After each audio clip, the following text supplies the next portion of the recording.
हिमालय की तलहटी में बसा एक छोटा सा गांव रुद्रपुर, जो अपनी प्राकृतिक सुंदरता से कहीं ज्यादा अपने रहस्यों के लिए जाना जाता था।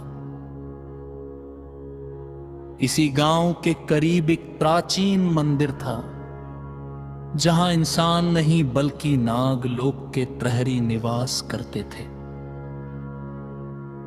काल और मनस्वी एक ऐसा नाग नागिन का जोड़ा, जिनका प्रेम और भक्ति स्वयं महादेव को प्रिय थी। वे इच्छाधारी थे और अक्सर मनुष्य का रूप धारण कर उस पुराने मंदिर की सेवा करते थे। उनका एक छोटा सा बच्चा भी था, जिसे वे अपनी दुनिया का सबसे अनमोल हिस्सा मानते थे।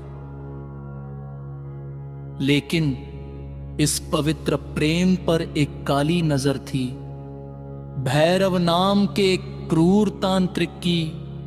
वो तांत्रिक अमरता की तलाश में भटक रहा था और जानता था कि अगर वो नाग नागिन के इस जोड़े को अपने वश में कर ले, तो उनकी नागमणि की शक्ति उसे ब्रह्मांड का सबसे शक्तिशाली इंसान बना देगी।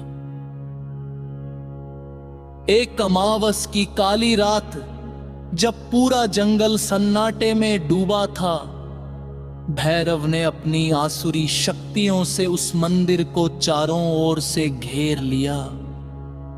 अपनी रक्त रंजित तंत्र शक्ति का प्रयोग कर उसने काल पर घातक हमला किया और मनस्वी को वश में करने के लिए अपने काले मंत्रों का जाल बिछा दिया।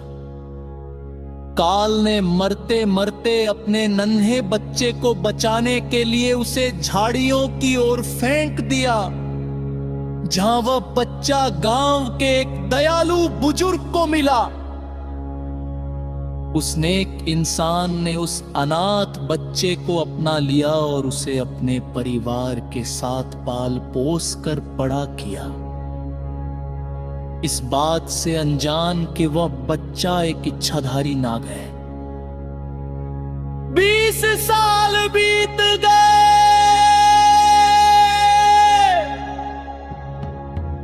तांत्रिक भैरव ने मनस्वी को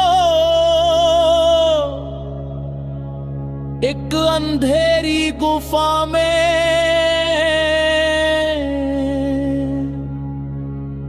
जंजीरों से जकड़ रखा था, लेकिन वह आज भी उसे वश में नहीं कर पाया था, क्योंकि मनस्वी का प्रेम और संकल्प टूट था। दूसरी ओर वो बच्चा अब एक शक्तिशाली युवा बन चुका था। अचानक गांव में अजीबोगरीब घटनाएं घटने लगीं। कभी बिन मौसम बारिश होती, तो कभी हजारों सांपों का झुंड उस युवक के घर के चक्कर लगाता।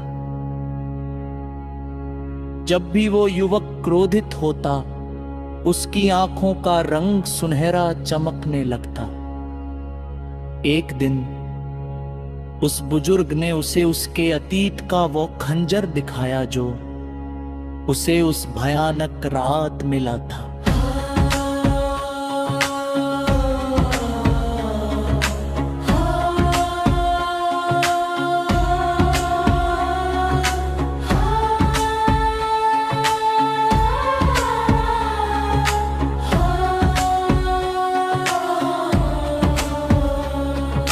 खंजर को छूते ही उस युवक को अपने पिता की अंतिम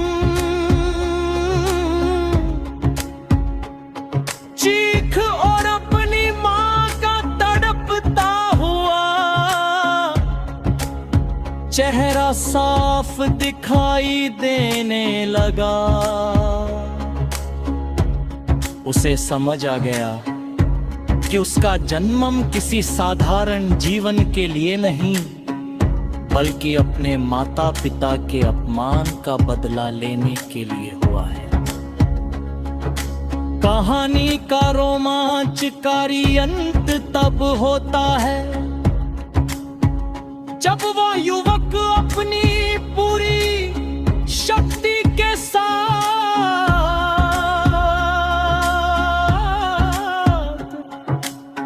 उस तांत्रिक की गुफा पर धावा बोलता है।